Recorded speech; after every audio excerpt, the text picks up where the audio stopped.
WB upcoming vacancy 2026 new recruitment কিন্তু জারি হতে চলেছে খুব শিগগিরই। তো অবশ্যই তোমরা ভিডিওটা মানে অবশ্যই দেখবে, ভিডিওটা স্কিপ করো না, না তো তোমাদের যে ডাব্লিউবিবি যে ক্রাইটেরিয়া নতুন রুলস কিন্তু তোমাদেরকে জারি করে দিয়েছে। তো অবশ্যই তোমরা ভিডিওটা প্রত্যেকে দেখবে, যারা ডাব্লিউবি কনস্টেবলের যে নিউ রিক্রুটমেন্ট যে ফর্ম ফিল আপ করার ইচ্ছুক রইলে বা রিক্রুটমেন্ট প্রসেস মানে কমপ্লিট করতে চাইলে অবশ্যই তোমরা কিন্তু এই ভিডিওটা পুরো সম্পূর্ণ দেখার চেষ্টা করবে। তো দেখো তোমাদের যে ক্রাইটেরিয়া বা তোমাদের যে এজ বা তোমাদের যে হাইট ওয়েট, তোমাদের ফিজিক্যাল এক্সাম পুরো ডিটেলস তোমাদেরকে আমি A to Z আমি বিস্তারিত জানাবো। তো বলবো অবশ্যই ভিডিওটা সম্পূর্ণ দেখার চেষ্টা করবে। তোমাদের আজ পুরো ভিডিওটা আমি সম্পূর্ণ A to Z বিস্তারিত আলোচনা করব। দেখো ফার্স্ট অফ অল যে অন স্ক্রিনে তোমরা দেখতে পাচ্ছ, এটা ডাব্লিউবি রিক্রুটমেন্ট বোর্ড যে কনস্টেবলের যে নোটিফিকেশন সেটা জারি করেছে।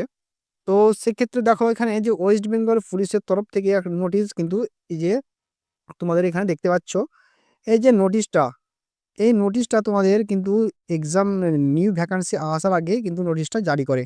তোমরা দেখতে পাচ্ছ এইখানে যে ওয়েস্ট বেঙ্গল বোর্ড থেকে কিন্তু এটা জারি করেছে। তো দেখো West Bengal police recruitment board, অক্স ভবন 5th floor 6 cross road block, যে সল্টলেক সিটি অ্যান্ড কলকাতা।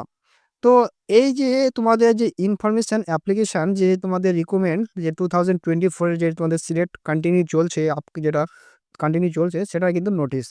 তো যে নোটিশটা তোমাদের যে ক্রাইটেরিয়াগুলো সেটা দেখো ওখানে দেখা রয়েছে।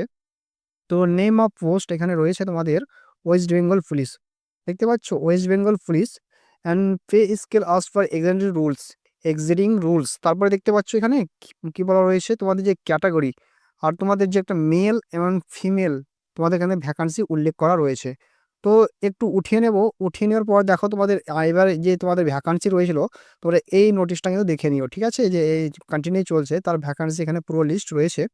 তো টোটাল ভ্যাকান্সি ছিল 10,255। হ্যাঁ বন্ধুরা, 10,255টা কিন্তু ভ্যাকান্সি ছিল। তো এবার তোমাদের যে আপকামিং রিক্রুটমেন্ট আসতে চলেছে তার যে এলিজিবিলিটি ক্রাইটেরিয়া যে কি রয়েছে বা কি থাকতে চলেছে, তো এই বিষয়ে তোমাদেরকে আলোচনা করব। তোমরা দেখতে পাচ্ছ এখানে যে অন স্ক্রিনে এখানে যে 4 নম্বর পয়েন্টটা রয়েছে এলিজিবিলিটি। তো must be N citizen in India, তোমাকে ইন্ডিয়ার সিটিজেন হতে হবে অবশ্যই, তবেই তুমি এই ফর্মটায় কিন্তু আবেদন করতে পারবে, ঠিক আছে। তারপর দেখো পরবর্তী কি রয়েছে, তোমাদের যে age application must not be less than 18।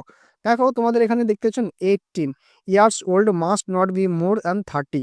তোমাদের এখানে 18 থেকে যদি তুমি 30 বছর হয়ে থাকো তো অবশ্যই তুমি এটার জন্য এলিজিবিলিটি তুমি, ঠিক আছে। তো এরপর যে রয়েছে দেখো তোমাদের 5 বছর পর পাঁচ 5 বছর কিন্তু in case in schedule caste and schedule tribe. দেখো তোমাদের ST SCর জন্য কিন্তু তুমি 5 বছর ছাড় পেয়ে যাবে, ঠিক আছে। যারা ST SC রয়েছে তাদের জন্য কিন্তু এখানে ছাড় পেয়ে যাবে 5 বছর। তো দারুণ একটা সুযোগ রয়েছে। তো এরপর দেখো তারপর কি রয়েছে, এরপর রয়েছে তোমাদের যে 3 years in caste or backward class এ। দেখো তোমাদের যদি 3 বছর ছাড় OBC এতে কিন্তু পেয়ে যাবে। Class class B candidate by 3 years, OBC A এবং OBC বির ক্ষেত্রে তোমরা কিন্তু 3 বছরের ছাড় কিন্তু পেয়ে যাবে, ঠিক আছে। তো এরপর দেখো পরবর্তী কি রয়েছে, এবার তোমাদের যে নেক্সট যেটা রয়েছে নোট। দেখো তোমাদের এখানে যে তোমাদের তোমাদের যে কোয়ালিফিকেশান কি রয়েছে, দেখো নোটে date of birth record by Madhyamik qualify admit card. দেখো তোমাদের কিন্তু এখানে মাধ্যমিকের তোমাদের এখানে কিন্তু চাওয়া হয়েছে, ঠিক আছে। তোমাদের দেখাচ্ছি, এই যে education qualification the application must face the মাধ্যমিক এক্সামিনেশনস। তোমাদের যদি মাধ্যমিক সে বোর্ড যে কোনো বোর্ডে হয়ে থাকলে তুমি এর জন্য কিন্তু এলিজিবল ক্রাইটেরিয়া কিন্তু তুমি পারবে। তো অবশ্যই তুমি মাধ্যমিক ক্যান্ডিডেট মানে হয়ে থাকো তো অবশ্যই এই ফর্মটা কিন্তু অ্যাপ্লাই করতে পারবে। তো তোমার অবশ্যই তোমাকে বেঙ্গলি ল্যাঙ্গুয়েজ কিন্তু অবশ্যই মানে জানতে হবে। তারপর দেখো applicant person in the permanent residence of hill বা sub divisions of Darjeeling and Kalimpong district. তো এখানে বলেছে তোমাদের যে কালিম্পং এবং দার্জিলিং হিল এরিয়াতে over the application hill division Darjeeling Kalimpong district previous. কারণ তোমাদের এখানে ল্যাঙ্গুয়েজ কিন্তু থাকতে হবে অবশ্যই, নেপালি ল্যাঙ্গুয়েজ কিন্তু তোমাকে অবশ্যই জানতে হবে। তারপর দেখো কি বলেছে তোমাদের পরবর্তী, একটু উঠিয়ে নেব, উঠিয়ে নেওয়ার পর দেখতে পাচ্ছ তোমাদের যে আপকামিং ভ্যাকান্সি আসছে তার কিন্তু এখানে পুরো নোটিশ কিন্তু এখানে দিয়েছে। তো এখানে যে তোমাদের জেন্ডার, দেখো minimum physical measurement of candidate, তোমাদের যে মেজারমেন্ট হয় বা তোমাদের যে ফিজিক্যাল হয়, মানে কত ওজন বা কত হাইট, কত চেস্ট, কত রান কত রয়েছে, সব কিন্তু এখানে উল্লেখ করা রয়েছে। তো ফার্স্ট অফ অল দেখতে পাচ্ছ মেল ক্যান্ডিডেটের ক্ষেত্রে তোমাদের যদি ক্যান্ডিডেট অফ দ্য ক্যাটাগরি আদার দেন গোর্খা, দেখতে পাচ্ছ এখানে, হ্যাঁ একটু ওয়েট, থামো আমি করে দিচ্ছি তাহলে তোমাদের বুঝতে সুবিধা হবে। এই যে তোমাদের candidate of all category others than Gorkha, Garhwali, Rajbanshi and schedule tribe, এটার জন্য হাইট তোমাদের মিনিমাম 167 সেন্টিমিটার কিন্তু হাইট লাগবে। এবার ওয়েট দিতে পারছো, ওয়েটের ক্ষেত্রে তোমাদের 57 কেজি কিন্তু ওয়েট লাগবে। তো এবার চেস্টের ক্ষেত্রে দেখতে পাচ্ছ চেস্ট তোমাদের 78 সেন্টিমিটার, তার উইথ দ্য এক্সপিরিয়েন্স, ঠিক আছে, তোমাদের 83 centimetre with the experience for 5 semi, অর্থাৎ তোমাকে 78 সেমি লাগবে এবং ফুলিয়ে তোমাকে 83 সেমি বা 5 সেমি তোমাকে ফুলাতে হবে, ঠিক আছে। তারপর দ্বিতীয় যেটা রয়েছে Gorkha, Garhwali, Rajbanshi and schedule tribe, তাদের জন্য 167 হাইট যেটা বলেছিল তোমাদের, তার কিন্তু মানে তোমাদের 7 কম নিচ্ছে, মানে অর্থাৎ 160 তোমাদের হাইট নিচ্ছে, ঠিক আছে। আর ওয়েট লাগছে তোমাদের 53। আর এখান থেকে 76 সেন্টিমিটার তোমাদের লাগছে তোমাদের চেস্ট, আর 5 সেমি তোমাদের এক্সট্রা কিন্তু ফুলিয়ে রাখতে হবে। তারপরে পরবর্তী যেটা রয়েছে দেখো, পরবর্তী রয়েছে তোমাদের ফিমেলদের এখানে দেখতে পাচ্ছ ফিমেল, যেটা 2 নম্বর পয়েন্টে রয়েছে ফিমেল। তো ফিমেলের ক্ষেত্রে বলেছে যে candidate of all categories other than Gorkha বা Garhwali, Rajbanshi and schedule tribe, তারা যারা রয়েছে তারা 160, আর গোর্খা রাজবংশী যারা রয়েছে তাদের 152 কিন্তু লাগবে হাইট। আর যারা ক্যান্ডিডেট রয়েছে তাদের 43, 49 তোমাদের লাগবে, ওয়েট লাগবে। আর যারা গোর্খা গাড়োয়ালি, রাজবংশী, তাদের জন্য 45 কিন্তু ওয়েট লাগবে। এদের কোনো মানে চেস্ট কোনো মাপা নেন, নো অ্যাপ্লিকেবল, ঠিক আছে। তো দেখো তারপরে পরবর্তী কি রয়েছে তোমাদের থার্ড জেন্ডার, যারা থার্ড জেন্ডার রয়েছে 3 নম্বর পয়েন্টে দেখতে পাচ্ছ সেম রয়েছে, যে 163 কিন্তু তোমাদের হাইট লাগবে, এখানে দেখতে পাচ্ছ অন স্ক্রিনে। তারপরে যারা গোর্খা রাজবংশী রয়েছে থার্ড জেন্ডারে, তাদের 155 কিন্তু তোমাদের লাগবে, ঠিক আছে। পরবর্তী যেটা রয়েছে এখানে 52 তোমাদের লাগবে, ওয়েট লাগবে। আর গোর্খা গাড়োয়ালি রাজবংশীর জন্য যারা থার্ড জেন্ডার, তারা 48 কিন্তু ওয়েট লাগবে, ঠিক আছে। তাদের কোনো চেস্ট নট লাগবে না, কোনো চেস্টের প্রয়োজন নেই, এখানে উল্লেখ করা রয়েছে। তারপর দেখো ফিজিক্যাল, এই তো সব থেকে মেন পয়েন্ট তোমাদের ফিজিক্যাল। তোমরা অনেকেই কোশ্চেন করছিলে যে ফিজিক্যাল যে এফিসিয়েন্সি যে টেস্ট, অর্থাৎ পিইটি, তো পিএমটি এবং পিএটির যে তোমাদের ক্রাইটেরিয়াগুলো কি কি রয়েছে, তো স্যার দেখো আমি অবশ্যই বলছি। 1 নম্বর পয়েন্টে যারা জেন্ডার মেল রয়েছে তাদের পক্ষে তোমাদের যে 1600 মিটার, হ্যাঁ বন্ধুরা, 600 মিটার্স অ্যান্ড রান, তোমাদের 1600 মিটার রান কিন্তু 6 মিনিট, দেখতে পাচ্ছ 6 মিনিট অ্যান্ড 30 সেকেন্ড তোমাদের কিন্তু সময় পাবে, অর্থাৎ 6.5 মিনিটে কিন্তু 1600 মিটার কিন্তু রান তোমাকে কভার করতে হবে। তারপর দেখো ফিমেলের ক্ষেত্রে, দেখো ফিমেলের যারা 2 নম্বর পয়েন্টে দেখতে পাচ্ছ 800 মিটার, অর্থাৎ 800 মিটার রান তোমাকে কমপ্লিট করতে হবে, অর্থাৎ 4 মিনিটে, তোমার 4 মিনিটে কিন্তু তোমাকে রান কিন্তু কভার করতে হবে ফিমেলদের ক্ষেত্রে। তো অবশ্যই তোমরা দেখতে পাচ্ছ অন স্ক্রিনে। তার পরবর্তী যেটা রয়েছে তোমাদের যে থার্ড জেন্ডারের জন্য কত তোমাদের রান লাগবে, অবশ্যই তুমি এখানে দেখতে পাচ্ছ 3 নম্বর পয়েন্ট 800, অর্থাৎ 800 মিটার রান লাগবে 3 মিনিট 30 সেকেন্ড, অর্থাৎ 3.5 মিনিটে কিন্তু তোমাদের 800 মিটার রান কিন্তু কমপ্লিট করতে হয় বন্ধুরা, ঠিক আছে। তো বন্ধুরা এরপর যেটা রয়েছে বললাম যে মেল, তোমাদের যে The ex-serviceman of 35 years of age will be the fulfill the following.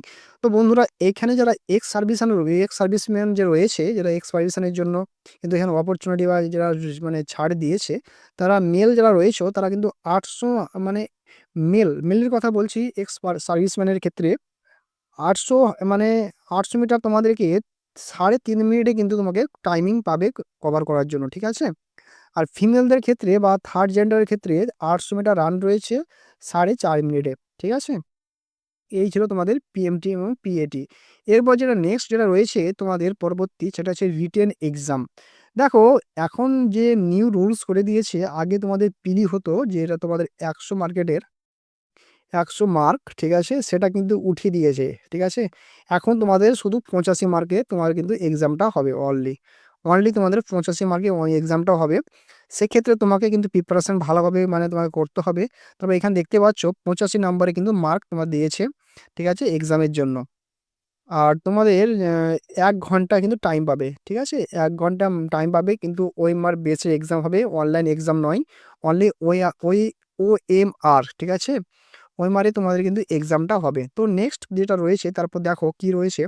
তো এইবার তোমাদের যে কোয়ালিফিকেশান মানে যে মানে অনুযায়ী তোমাদের যে মাধ্যমিক, যে তোমাদের মাধ্যমিক লেভেলে যে অ্যাপ্লাইটা করবে, তা কি ভাষা রয়েছে এক্সামটা দেবে। তো তোমরা এখানে দেখতে পাচ্ছ, তোমরা যে ভাষায় তুমি এক্সাম দেবে তার ক্ষেত্রে এখানে উল্লেখ করা দিয়েছে। তো বেঙ্গলি অ্যান্ড নেপালি ল্যাঙ্গুয়েজে, এই 2 ল্যাঙ্গুয়েজে কিন্তু তোমার এক্সামটা হবে। রিটেন এক্সামটা একটা এক্সাম রয়েছে। তো তোমাদের যে general awareness and general knowledge থেকে তোমাদের 25টা কোয়েশ্চেন রয়েছে, দেখতে পাচ্ছ? তারপর তোমার ইংলিশ, হ্যাঁ বন্ধুরা, এই ইংলিশ থেকে তুমি 10 নাম্বার কিন্তু লাগবে, তুলতেই হবে এমন করেই হোক। তারপরে তোমাদের তোমার সি হচ্ছে তোমাদের ম্যাথমেটিক, অর্থাৎ তোমাদের ম্যাথ রয়েছে 25 নাম্বার। তারপরে রিজনিং যারা রয়েছে, রিজনিং রয়েছে তোমাদের 25 নাম্বার। এই নাম্বারে তোমাদের কিন্তু এক্সামটা হবে, অর্থাৎ টোটাল 85 মার্কে তোমার কিন্তু এক্সামটা হচ্ছে বন্ধুরা, ঠিক আছে? তো এই যে তোমাদের এক্সামটা, এই এক্সামটা কিন্তু একটাই করে দিয়েছে, ঠিক আছে? তারপর দেখো তোমাদের ফিজিক্যাল মেজারমেন্ট টেস্ট পিএমটি, তোমাদের বললাম যে দাম chest measurement only male candidate will be taken use the measurement, দেখলা। তো তারপর দেখো পিএমটি পিএডি হওয়ার পর তোমাদের ইন্টারভিউ, এই যে তোমাদের ইন্টারভিউটা মাত্র তোমাদের 15 নাম্বারে কিন্তু এটা হবে, ঠিক আছে? তো অন স্ক্রিনে দেখতে পাচ্ছ, এই যে 15 নাম্বারে তোমাদের ইন্টারভিউ হবে। তোমাদের এদের এক্সাম 85 নাম্বারের, এদিকে তোমাদের 15 নাম্বার, টোটাল তোমাদের 100 নাম্বারে কিন্তু এক্সামটা হবে। টোটাল মেরিট লিস্টের মধ্যে কিন্তু তোমাদের নামটা কিন্তু অবশ্যই আসতে হবে। তারপর রয়েছে তোমাদের দেখো, এরপর তোমাদের মেডিকেল হবে। মেডিকেল হওয়ার পর তারপর তোমাদের যেটা প্রসেস হয় সেটা তোমাদের অবশ্যই হবে। তো এবার বলি, তোমাদের যে অ্যাপ্লিকেশন করবে তার প্রসেস চার্জ, তো কত ফর্ম ফিল আপ মানে চার্জ লাগে, তো দেখতে পাচ্ছ এখানে অন স্ক্রিনে। তো 150 টাকা তোমাদের লাগছে অ্যাপ্লিকেশন ফি, আর প্রসেসিং 20 টাকা, অর্থাৎ তোমার 170 টাকা কিন্তু তোমার চার্জ লাগছে, ঠিক আছে? এই all category expert schedule caste বা schedule tribe of West Bengal only, ঠিক আছে? এবার যারা শিডিউল কাস্ট রয়েছে তাদের জন্য কোনো অ্যাপ্লিকেশন ফি লাগে না, ঠিক আছে? দেখতেই পাচ্ছ প্রসেসিং 20 টাকা, আর টোটাল অ্যামাউন্ট পে 20 টাকা লাগবে। আর শিডিউল ট্রাইব তোমাদের জন্য কোনো চার্জ লাগবে না, তোমাদের 20 টাকা প্রসেসিং ফি, আর টোটাল অ্যামাউন্ট 20 টাকা লাগছে। তো এই যে প্রসেসিং ফিটা কিন্তু অবশ্যই তোমাকে লাগবে। এর পরবর্তী তোমার কোনো ট্রাইব, এটাই ছিল তোমাদের এই আজকের এই আপডেট ক্লিয়ার বললাম তোমাদের, ঠিক আছে? তো অবশ্যই তুমি এই আপডেটটা যদি ভালো বা তোমাদের কিছু উপকৃত মনে হয়, তো অবশ্যই একটা লাইক করবে, আর ভিডিওটা অবশ্যই সাবস্ক্রাইব করবে।